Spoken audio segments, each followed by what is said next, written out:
think that the result, and this is where I think the framework needs to be looked at again as we go through reauthorization.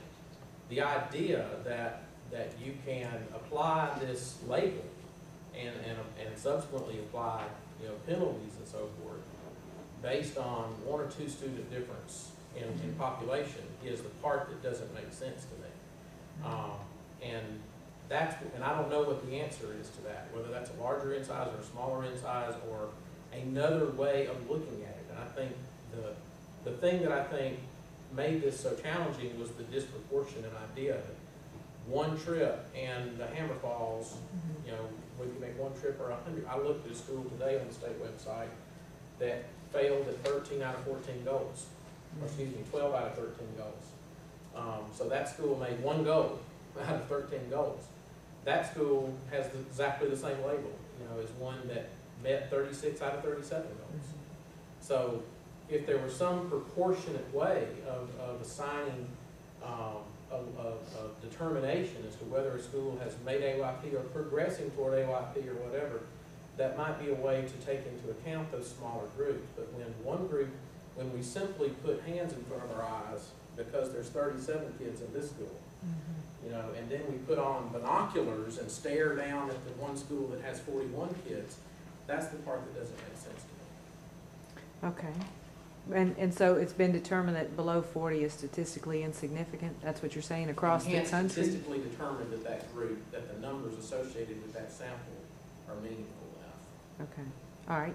Second question, do you see Alabama's standards changing? One of the frustrations, we keep getting slammed when we have our standards compared to national standards, and yet we're barely making those in a lot of school systems in Alabama. Is that not coming down the pipe?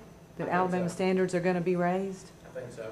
Okay, last question, or last comment, and I want to say that Hoover does a really good job of this.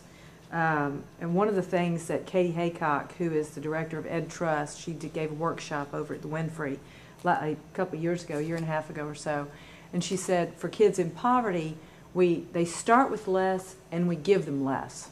You know, a lot of these kids live in rural areas. They have very little to begin with. They get teachers with little training. Those are not attractive positions.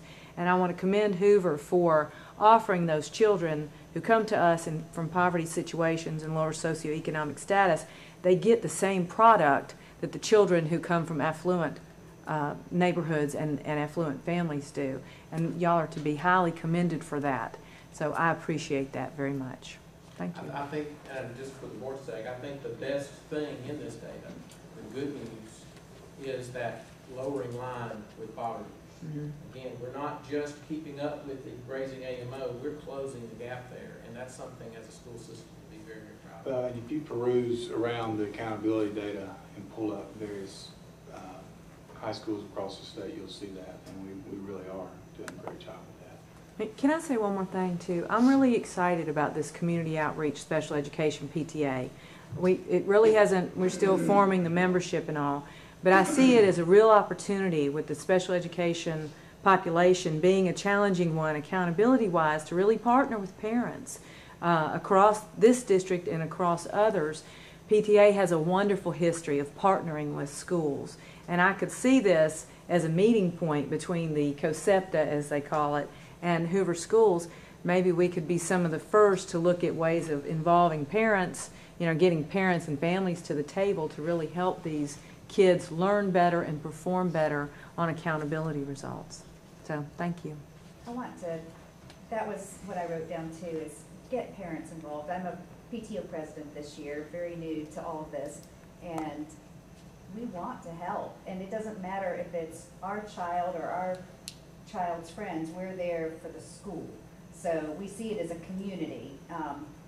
If poverty is one of our issues, these parents are working 2-3 jobs. They may not have some of the volunteer time, but there are some of us who can come and help during, after school. So call on the PTOs if you find, as you're looking at ways to help, call on us and see how we can get you some volunteers during the school day, after school, before school, to help these kids. We want to help. Our lists are long of volunteers. Thank you. Ron, I hope you will offer your services to the Alabama I'm a legislative delegation in Congress, as you go through the process of reauthorization of No Child Left Behind, because I thought you did an extremely good job of clearly explaining what goes on and how these things are often at odds and are so confusing and conflicting. And we're all about trying to achieve and don't mind being measured, and we'll deal with whatever the results show. But it surely would be nice to have some of the changes that you talked about here. And I hope you will offer to work with them. They certainly need voices like yours to testify in Congress and to talk to educators and the U.S. Department of Education and others who are going to be influential in how this thing is redrafted and how it's reauthorized. Can we put your presentation on the website?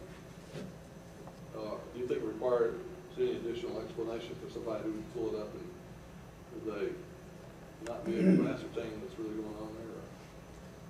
I've got video.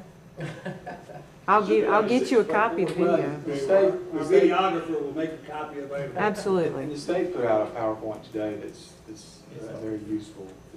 Shows it a little different formats, but a lot of similar type information.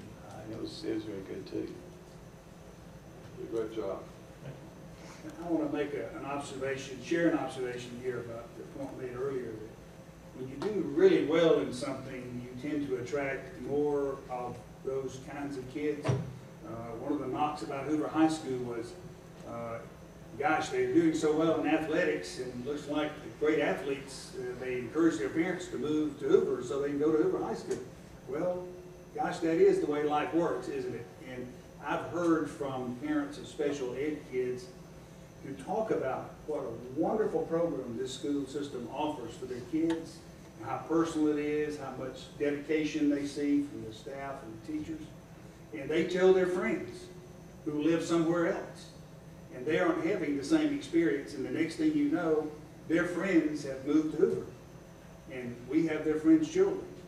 And to the credit of the people in the school systems, it's the first day I started talking with people in the system. There's never been an attitude of, well, why, maybe we shouldn't do such a good job here and there because we're just getting more problems. And that's just not the attitude. The attitude is, hey, when they get here, they're ours.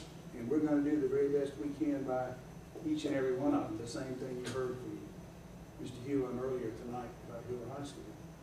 And it is unfortunate that Hoover High School is a school of about 2,400 kids who do exceptional things in every facet of what goes on over there. They make 36 or 37 goals, but because they had 5 more special ed kids than the magic red line definition, the whole school got labeled as not making AYP.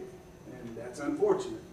But what our job is, part of our job is to help the public understand what this means and what it doesn't mean. We still have a great high school full of achievers and people trying to help everyone achieve.